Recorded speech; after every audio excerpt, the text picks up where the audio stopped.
She only wanted to buy a few things and leave. But when the store manager spotted her, everything shifted. Anger, prejudice, and power collided in the middle of the aisle. What happened next wasn't just humiliating, it was dangerous. Yet, what no one in that crowd knew was who she really was. And the truth would flip this entire story on its head. How does a simple shopping trip turn into a moment the whole town will never forget? It started like any other afternoon. Maya, a successful young professional with a quiet confidence, stopped by her neighborhood store to grab a few essentials before heading home. She'd been in that store countless times, always polite, always quick, never expecting more than a simple transaction. To her, it was just another errand at the end of a long day. But to someone watching from behind the counter, it was something else entirely. A glance that lingered too long. A whispered comment to a coworker. The kind of tension you can feel before you even understand why it's there. Maya didn't notice it yet, but she was about to. And when she did, it wouldn't just test her patience. It would reveal something no one in that store could have imagined. Maya placed a basket on the counter, smiling politely as she always did. But the manager didn't smile back. His eyes swept over her like she'd done something wrong just by existing in the room. "Do you plan on paying for that?" he asked, loud enough for people in the next aisle to hear. The question hit her, like a slap. She froze for a second, confused. "Of course," she said softly, reaching for her wallet. But he didn't let up. "I've been watching you since you walked in. People like you think you can get away with anything." His words cut through the low hum of the store. Heads turned. A mother gripped her child's hand a little tighter. Someone pulled out their phone. Maya felt the heat rising in her face. Her heart thudded, not from guilt but from rage. Still, she stayed calm. "I think there's been a misunderstanding," she replied evenly.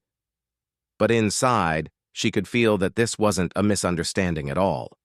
This was something darker.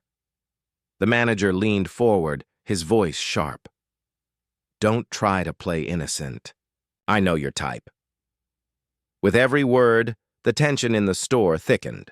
Shoppers exchanged glances. A security guard appeared at the end of the aisle, arms crossed. It was clear who everyone was waiting to see, humiliated. Maya opened her wallet, slowly, careful not to make any sudden moves. The last thing she wanted was to give him another excuse. But he wasn't interested in receipts or payment. He wanted a scene. "Empty your bag," he demanded. A hush fell over the store. Maya could feel every pair of eyes drilling into her back. She set her bag on the counter, unzipping it with steady hands, refusing to show fear. One by one, she pulled out her own belongings, keys, phone, lipstick, nothing that didn't belong to her. The manager's face tightened. This wasn't going the way he planned, but instead of backing down, he doubled down. "I still don't believe you. Step aside. Security's coming." Maya looked around. Some people looked away, pretending not to see. Others just watched like it was free entertainment. No one spoke up. No one said a word. Her stomach knotted, not from fear of what he'd find, but from something worse. The realization that no matter how calm she stayed, no matter how clearly, she proved her innocence. This man had already decided who she was. And just when she thought it couldn't get any worse, he stepped from behind the counter. His hand shot out, shoving her basket to the floor, groceries spilling everywhere. "Thief!" he barked, his voice echoing. Gasps rippled through the crowd. A phone camera zoomed closer. The security guard started walking toward her, and Maya knew this wasn't just about a purchase anymore. Because in moments like this, the truth doesn't matter. Power does. But what he didn't know, the one thing that would turn this entire scene upside down, was who he'd just put his hands on. The store erupted into chaos. The manager's voice was sharp and commanding as he pointed at Maya like she was already guilty. The security guard closed in, his heavy boots echoing against the tile. Someone whispered, "Call the cops." The cameras kept rolling. every second captured for strangers to judge later. Maya stood her ground, but her heart was pounding so hard it felt like it might burst through her chest. The weight of every stare pressed down on her. She wasn't just being accused, she was being condemned in real time. "Step outside," the manager barked. "We're not done here." He grabbed her arm, hard. The kind of grip meant to intimidate. Gasps rippled through the crowd. Maya's breath caught, but she didn't pull away. If she did, he'd twist it into resisting. If she didn't, she'd look weak. And then, sirens. The distant wail grew louder, cutting through the tension like a blade. 2 officers burst through the doors, hands already hovering near their belts. "What's going on here?" one demanded. The manager didn't miss a beat. "She's stealing," he said, jabbing a finger toward Maya. "Caught her in the act."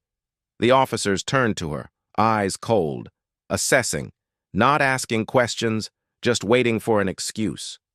Maya raised her hands, palms open, voice steady even, as it cracked. "Check the cameras. I paid for everything. I did nothing wrong." But the manager talked over her, louder, angrier, determined to write the narrative before she could speak. The officers stepped closer. One hand brushed a holster. Maya's chest tightened. In that moment, she realized this wasn't just about groceries, or even about him. This was about power, about control, about how fast a life could be dismantled when someone decided you didn't belong, the manager sneered, confident he'd already won. But then Maya's phone buzzed. One message, one call, one name that would turn every head in the room. What no one in that store knew, not the manager, not security, not even the police, was that Maya wasn't just any customer. She owned the place. The room fell silent when Maya spoke the words no one expected. The officers froze. The security guard took a step back, and the manager's smug expression collapsed in an instant. With a single phone call, Maya confirmed what they all refused to believe. She wasn't a suspect. She was the owner. The very ground they stood on belonged to her. The manager stammered, tried to explain, tried to twist his own actions into protocol. But the cameras had captured everything, every hateful word, every false accusation, every moment he chose. Prejudice over simple humanity. Maya didn't yell. She didn't need to. Power didn't require volume. It required truth. And now the truth was undeniable.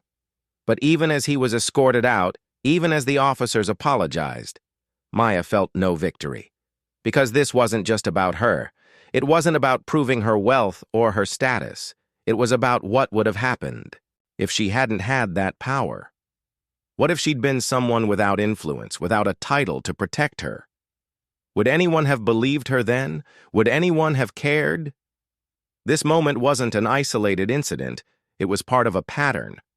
A pattern too many people face every day, with no cameras, no crowd, and no justice waiting at the end. Maya left the store that day unchanged on the outside, but with a fire inside her that wouldn't go out. Because it wasn't just a confrontation. It was a reminder, a warning, a question we can't keep ignoring. How many more people have to be humiliated, threatened, or harmed before we finally decide that enough is enough? This story is a dramatization inspired by real-world issues. Names, characters, and events may have been altered for storytelling purposes. The intent of this video is to highlight and raise awareness about racial injustice, not to target any individual, business, or group.